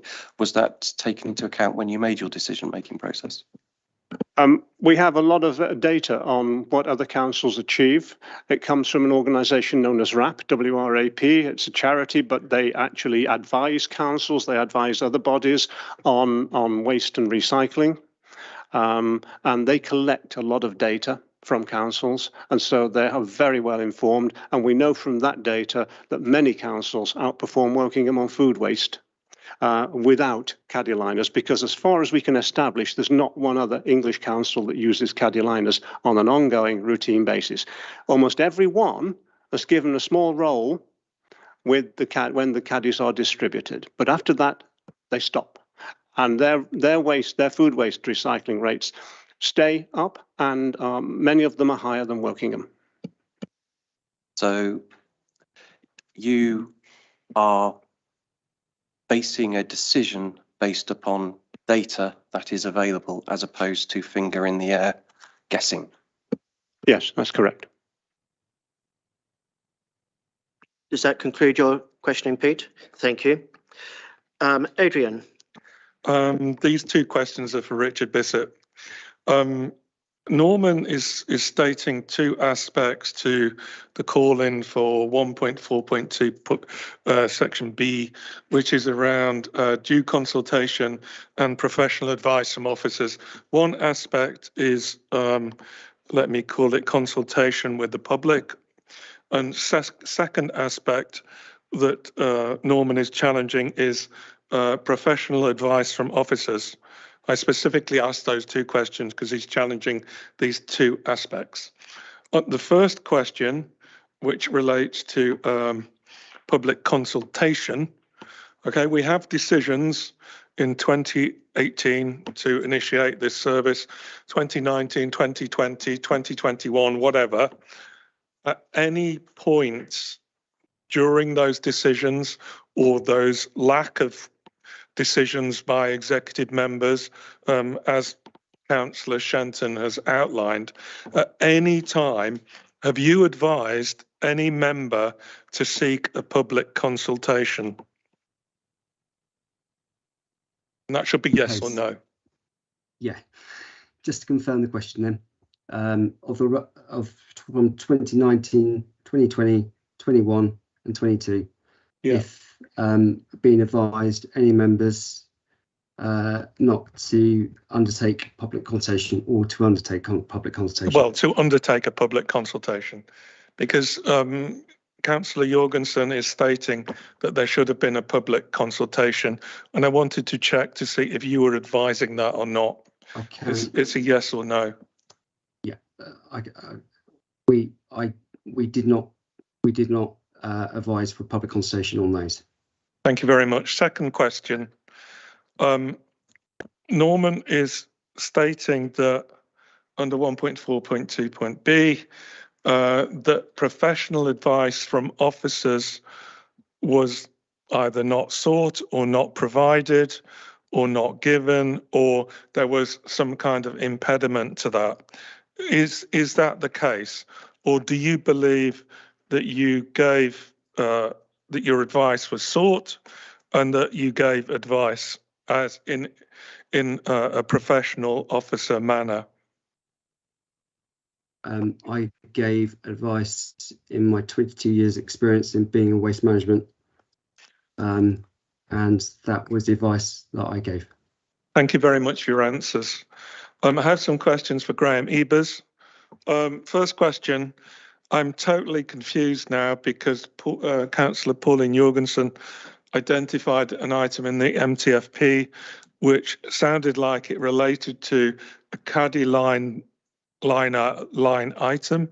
Was there a caddy line item in the MTFP in February, yes or no? No. Second question, the 350k savings, Councillor Norman Jorgensen stated this was just for caddy liners. Is this 350k saving or potential saving because it is a target? Is this purely for caddy liners or was this for the whole operation? Probably best, Richard, if you respond to that, because it's got a description against it, which I won't be precise about. Thank you. Yeah, okay. I think in the MTFP it says an amount against food waste diversion. That is a typo. It should be food waste and recycling. There is simply not enough food waste in the waste stream to meet that target. But with recycling and food waste together, that can be achieved. Thank you. So it's not 350k just in caddy liners, let's be clear. Correct? Sorry, Chairman. It's not about the caddy liners anyway. It's about the diversion of the waste, is what Richard's saying. Because I thought it would include content from blue bags, that was all. It would include content from blue bags as well. Okay, if Richard could answer, please. Yeah. Sorry, just to clarify then, £350,000 was put in the 2018 report as a diversion of food waste alone. And that is correct. That's absolutely correct. There is another figure in the MTFP later. I think it was around £1 million or something along those lines. But that is for food waste and also blue bag together. And just to be clear, that's not the same as the saving around the purchase of the liners, which has been quoted at 86k, rising to 120k. That is the purchase of the plastic, the lining itself. What Richard is talking about is the additional diversion of the waste to the more economic waste stream. Thank you for that. When I asked Councillor Jorgensen how, Councillor Shanton has described that there is effectively a missing 100k as far as he's concerned. We can argue about the scale of numbers, whatever, but I think it's important that that 100k approximately was required for the caddy liners for this year. Is that correct? Or next year? Sorry, Ian. The purchase would have been made in the summer, and would have taken over from when the stock ran out, and the stock basically was running out in the summer. So the figure would have been spent in this year and should have been in this year's budget, which we inherited. Okay, and now this is again for Graham Ebers. We discussed, or Councillor Shanton made some statements about that there would be, it would be very challenging to find this 100k from another budget. Councillor Norman Jorgensen stated that it could be possible to, from the saving of, the potential saving of up to 350k to cover the cost of these caddy liners. Would Graham Ebers think that would be a realistic scenario? Okay, if I understand the question right, is by keeping the caddy liners, would we exceed our 350k budget challenge by more than 100k? I think that's one way of framing the question. And I'll come back to a different answer as well. But that's really the crux of this, in that Richard, as the expert, is giving the advice, and obviously him and his team gave the advice in the paper that went to executive that it could, the 350k and more in future can be achieved through an ongoing comms and other interventions that are set out to be made. If Richard and his team thought that there was a greater compromise, or even a notable compromise through the introduction of the caddy liners, then that would have been alerted and recorded in the papers that executive received. So Perhaps I could rephrase my question. Okay. We're searching for an extra 100k. If we can't take it from another budget, could we instead of saving 350k, could we save 450k and allocate that extra 100k saved to the 100k cost of the 100k caddy liners?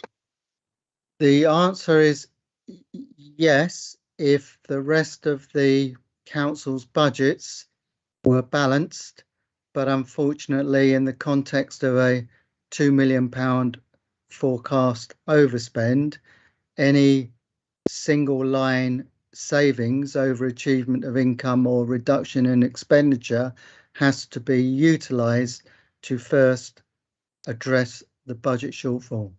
Thank you very much, Graham. Yes, thank you, Graham and Richard. Andy, and then myself. So thank you. I just want to focus on this idea of due consultation again now. From what the officers have been saying, historically, the bags have been funded by essentially ducking and diving around that cost centre and finding enough surplus income to pay for the bags, and then suddenly the room to duck and dive disappeared.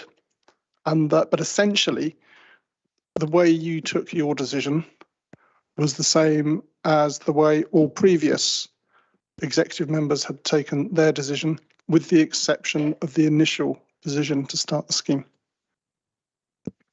The initial decision back in the summer to not ask officers to, as it were, transfer £100,000 out of another budget was taken in the same way as all previous decisions had been taken on the quantities of blue bags that had varied from year to year. Of caddy liners that have varied from year to year, nothing to do with blue bags, just got blue bags on the brain. And I've got a very, I'm not sure if you are the right person, maybe I can sort of ask Norman. I've got a very vague memory that Norman was the member who introduced the caddy liners. And were you there for the second year as well, Norman? You weren't there for the second year, okay.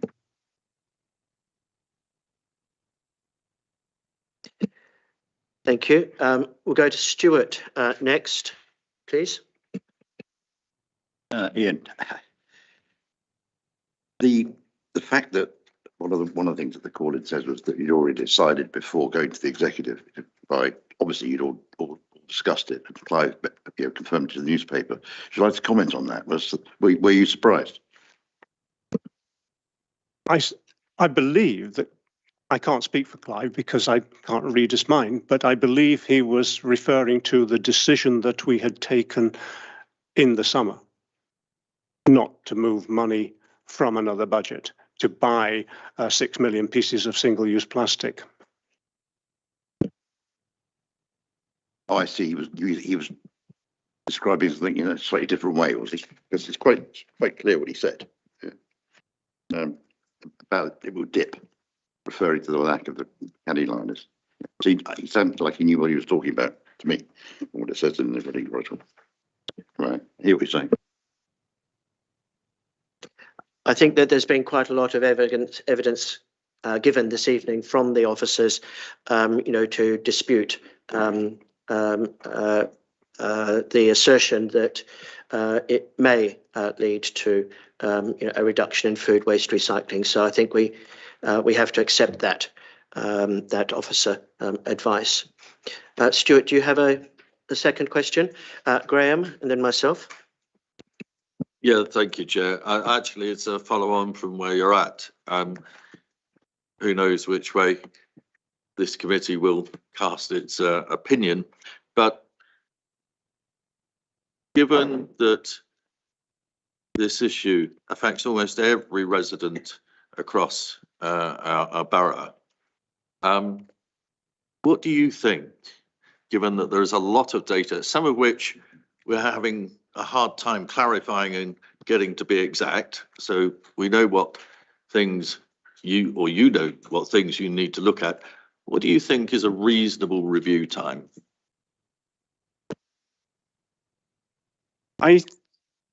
We will see indications if there's any movement, any adverse movement, I would think, before the end of this municipal year. But we are not seeing any at the moment. Was that what you meant?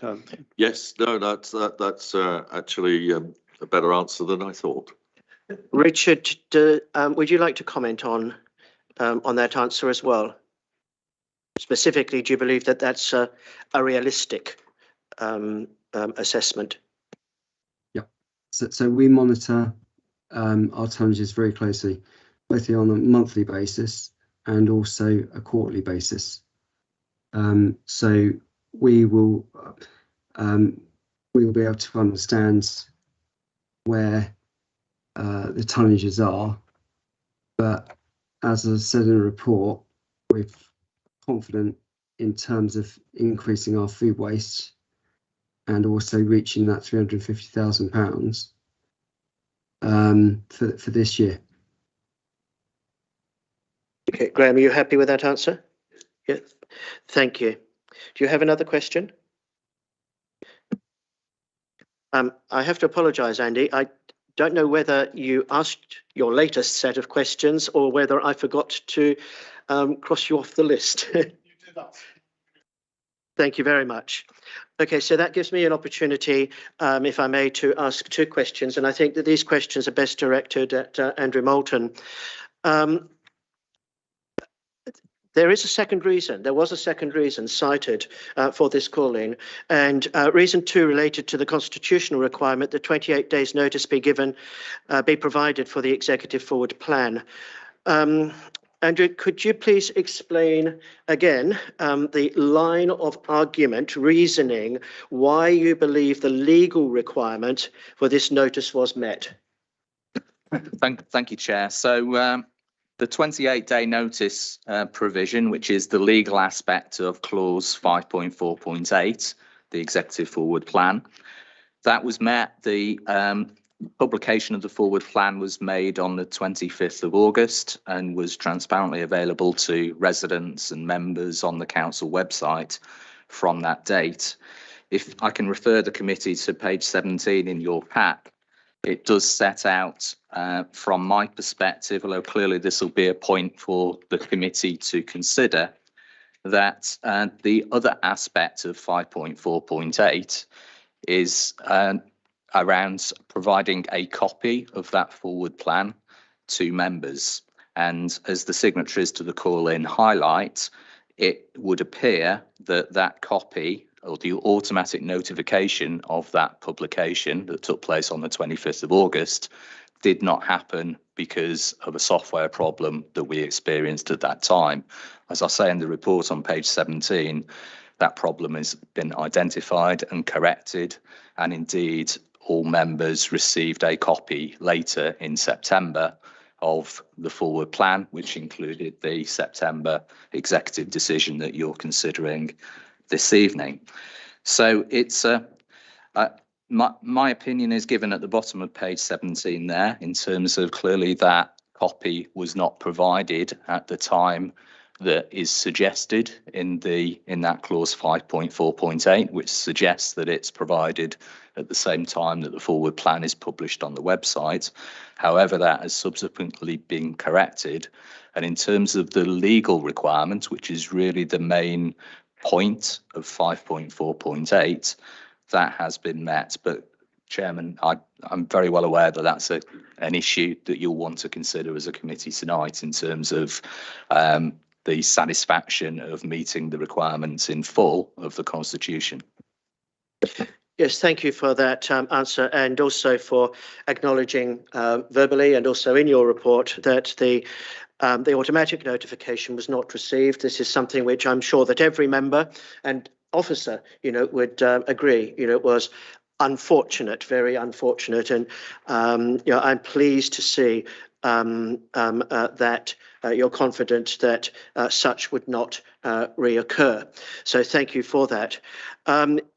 You state in the final paragraph, on page 17, your opinion, your professional opinion, that whilst there may have been an inadvertent technical breach of clause 5.4.8 of the Constitution, the substantive legal provision of this clause was met.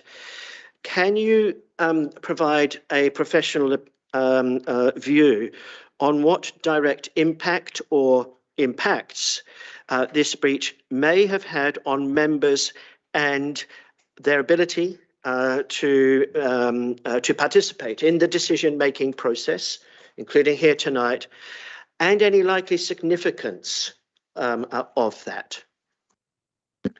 Thank you, Chairman. So again, I think it's a question for the committee to consider in terms of the absolute impact that it may have had on members. What I would say is, without repeating what I said previously, that the forward plan was available on the website to the public and to all members from the 25th of August. It's transparently there. I'm sure some members do look very frequently at the website in terms of the forward plan.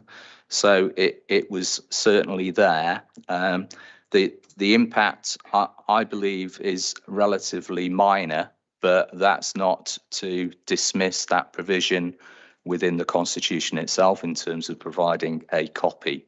But I think, Chairman, that is a question for the committee to consider this evening in terms of that impact.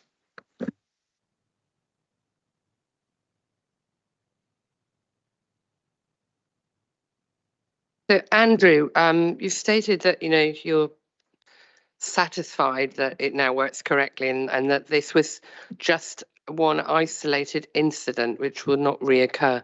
So to be satisfied, you must have conducted a very thorough investigation. So I'd like to ask you, how many members have been failing to receive the forward plan, and how often was there a failure of sending out the forward plan? Because members I've spoken to, it wasn't a single one, it was more than that.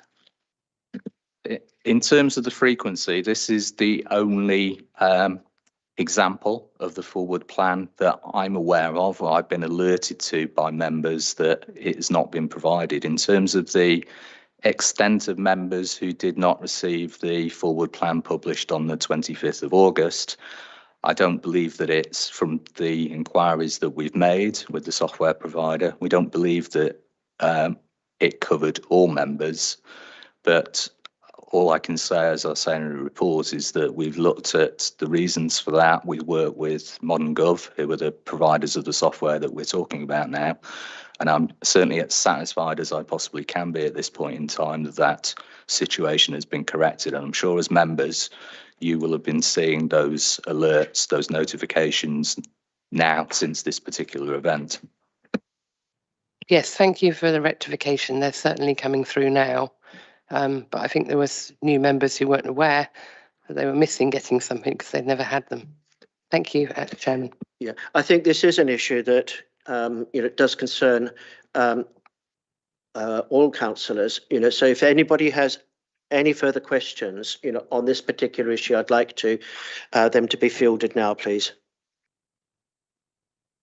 Andy? Yeah, I don't think this is for Andrew. I suspect it might be for Norman and perhaps Pauline. I'm just wondering, given the nature of what happens at executive meetings, the reports prepare, they go up, and I don't think I've seen an executive meeting where something which is presented to the executive isn't just voted through. So I'm just wondering what difference it makes. If so, to me, the only important thing about the advance notice of those meetings is it gives you an idea of what you can ask questions on. So I'm just wondering what difference it makes if you receive 28 days notice or 7 days notice, because to ask a question, which is your only, as an opposition councillor, and it's certainly my experience as an opposition councillor, the only intervention you can really make is a question on the agenda, and to do that you need 2 days notice. So to me, the difference between 28 days notice and 3 days notice, that doesn't seem material. So I just wonder why the 28 days notice is important, apart from this technical breach. Yeah, thank you, Andy. If it's okay with you, Andy, I'd like to ask Norman to address that issue in his summing up. Is that okay with you, Norman and Andy? Yeah, thank you. Okay, I do have a second question also to Andrew Moulton, and it's about the phrase, the principle, the practice of due consultation. We've established that there are frequently situations in which the officer recommendation to executive is made without including a requirement for a public consultation. Could you please provide some specific examples, of when that process, occurs?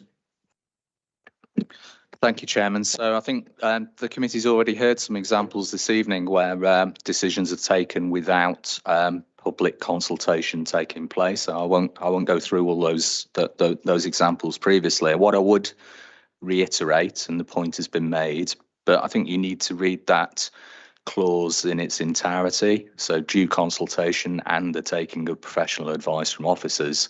And I've certainly heard, listening to particularly Richard Bissett, that he's explained the professional advice that he's provided to the executive member with regard to this particular issue. So I think it's important when you think about this particular reason for the call-in that you think about it holistically, not just consultation in isolation, but the taking of professional advice from the expert officer.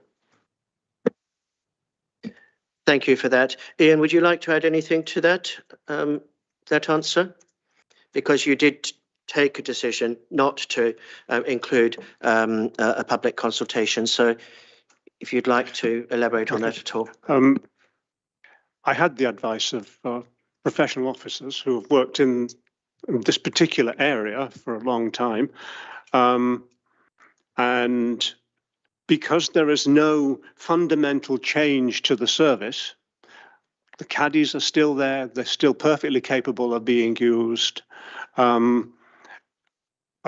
did not deem public consultation to be necessary.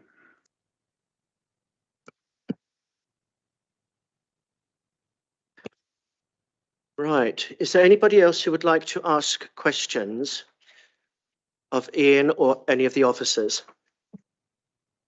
No, thank you. So Ian, if you could take a seat again. I think, is it, sorry? Ian sums up. Sorry. Yeah, so Ian, if you could sum up, and then you'll be followed by Norman. In summary, I would just reiterate that for a budget to have been created in the first place, there would have had to have been a growth bid in the revenue budget in the medium-term financial plan. That never occurred. So there was no budget, and the caddy liners were funded on the hoof, as it were, by whatever money could be prized out of another service or from the income from garden waste subscribers, without, of course, referring to the garden waste subscribers. some of whom would no doubt be quite annoyed if they found out they were paying over the odds for their their garden waste in order to fund caddy liners. The food waste collection itself, the service will continue. So there's no fundamental change to the service. There are numerous commonly available alternatives to the 5 or 6 million single-use plastic bags that Wokingham has been supplying on a yearly basis. No other council that we know of with a food waste collection gives their residents a routine supply. They give them an initial role to encourage use of the caddies. After that, it's up to the residents as to whether they choose to use a liner or not. And the figures for other councils demonstrate, and we have them from, as I said, from RAP, that quite a lot of those councils outperform Wokingham. I do not view caddy liners as essential for the service, and the £350,000 saving that was referred to looks very, very likely to be made this year, come what may. And we have yet to start properly with the communications programme, which will go out very shortly.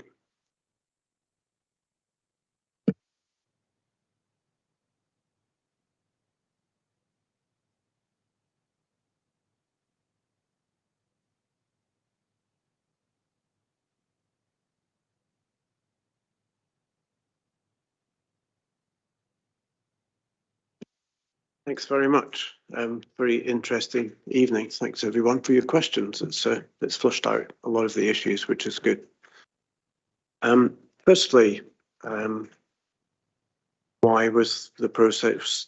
Why should the process be different for this decision as opposed to any previous decisions made about caddy liners? Well, we challenged it, and it became a key decision. So there's your answer to that one. There's been quite a lot on the finances and on funding. Let me just refer again to the places where this appears in our budgets.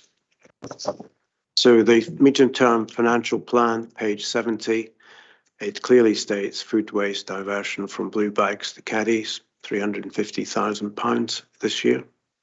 It was discussed at the community and corporate meeting on the 24th of November last year in detail. You can see the agenda and the minutes of that meeting where there were questions asked about it. The figure of £1,000 a tonne, Andy, I got from page 111 in the medium-term financial plan. It's an approximate figure, but it comes from there. So you can check that out afterwards. In terms of public consultations, you asked questions about public consultations. There was a consultation in the autumn last year in which people expressed views about recycling and environmental concerns. That's one of the things that we actually quote in the papers yourselves. In the papers for this meeting, it's quoted as to the outcome of that consultation. There's a consultation on right now on the waste strategy. So there are plenty of vehicles where public consultation could have been carried out. So I don't accept that it shouldn't be done.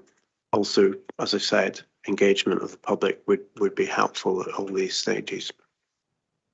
I was very pleased to hear that we're going to keep an eye on the recycling rate, the food recycling rate, and potentially revisit this and look at the data. That will be very important to do if go ahead with this decision. I would just point out all of that's interesting information, but there were 4 reasons that we gave for this call-in and 4 breaches of our constitution, our council constitution. I accept that some of them are subjective, and some people may take a different view on proportionality. We very much think that in order to get the savings that are in our budget, the decision to remove caddy liners was a bad decision, So that's the basis of that. I won't go through all the detail again. Consultation I've just covered. Rule 5.4.8, I think, is one that's probably the most black and white of all these. In that, just to remind you, it requires key decisions to be advertised on the forward programme of the executive at least 28 days before a key decision is made. It also says that each month a copy will be provided to all members. That requirement was not met, and Andrew has confirmed that this evening. So that alone, I think, is a reason for requesting that the executive undertake this again. We did a check amongst the Conservative members, and there's certainly more than 20 of the Conservative members did not receive that forward programme with that item on it at the time they should have done. We became aware of it through Facebook. Someone said they'd had difficulty getting hold of more green bags, and that was the first time we became aware of it. Andy asked what difference it would make if we did have notice. We would have had the opportunity to discuss with officers and understand the issues, perhaps suggest alternatives.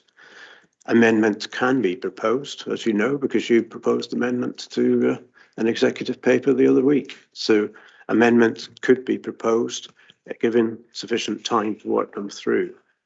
Also, that particular decision was clearly made well in advance of that meeting. Remember the statement by Clive Jones, which was made more than a week before the meeting. So predetermination, the decision had already been made. So perhaps we couldn't have influenced it anyway. So in summary, we've presented the case, and we feel that if you don't refer this back to the executive, then in a sense, what's the point of having a constitution to govern the decision-making process if it can just be ignored when it suits? Thank you very much.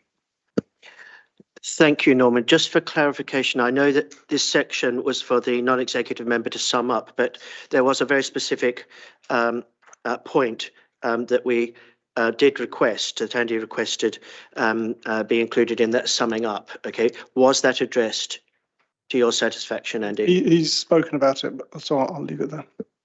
That's fine. Thank you very much, and thank you, Norman. Okay. Right. Thank you.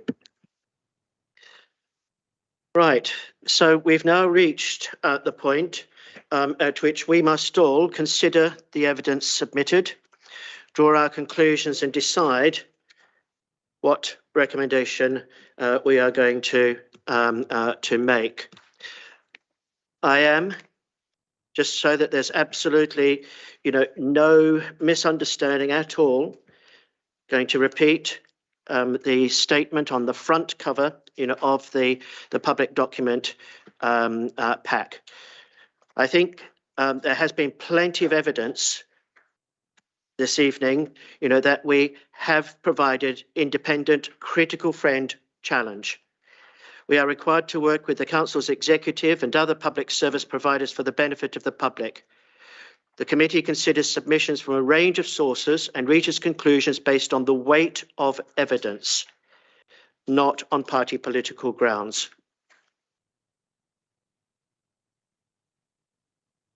Now, I guess there are various ways that we could handle this next step. My own feeling is that many questions have been asked and answered. I hope that everybody feels that they've had the opportunity to have all of the questions, that they wished to ask answered as fully and as openly as possible. We've also heard presentations from those who sponsored the call-in, answers to their questions about the reasons for the call-in, and we have also heard from the executive member and also from a variety of officers. Now, I think that the points that they have raised, I think that the questions that were asked, the answers that were given are now very well rehearsed and should be quite clear, in our minds. I'm quite prepared if anybody wishes to raise specific issues or questions. I'm quite prepared, of course, to for that to happen. But equally, if anybody feels that they are in a position, that we are in a position to consider a recommendation, I would suggest, okay, that we may wish to consider to do that. If we are going to make a recommendation, well, we will be required to make a recommendation. And so, as per normal procedure, this would require a proposer and a seconder. Chairman, could I propose that we simply move to vote on whether we confirm the executive decision or not? If we decide not to confirm a decision, then we can discuss our recommendation. Well, this would have been, yeah, this is what I was basically asking, asking for. Yeah, I'm sorry, I've got a split head. I'd really like to just I'm go really on sorry. with it, if that's Yeah. okay. Would you like to propose then, make a proposal that we support the officer recommendation? Expecting the chairman to ask the committee, do you wish to confirm this decision? And then we'll vote on that.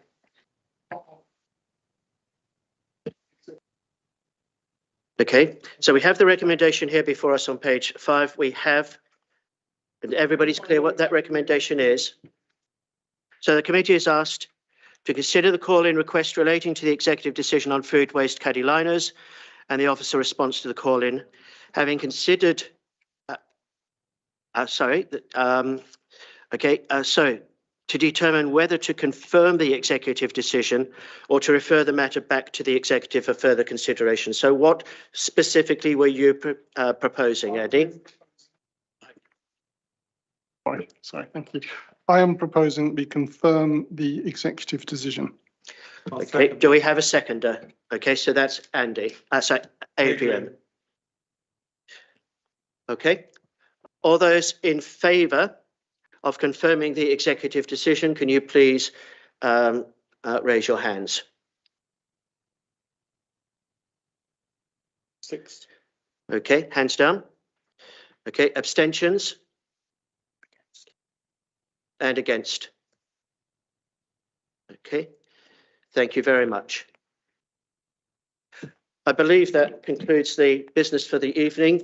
Thank you, everybody, for your participation, including those online. It's very much appreciated. Good evening.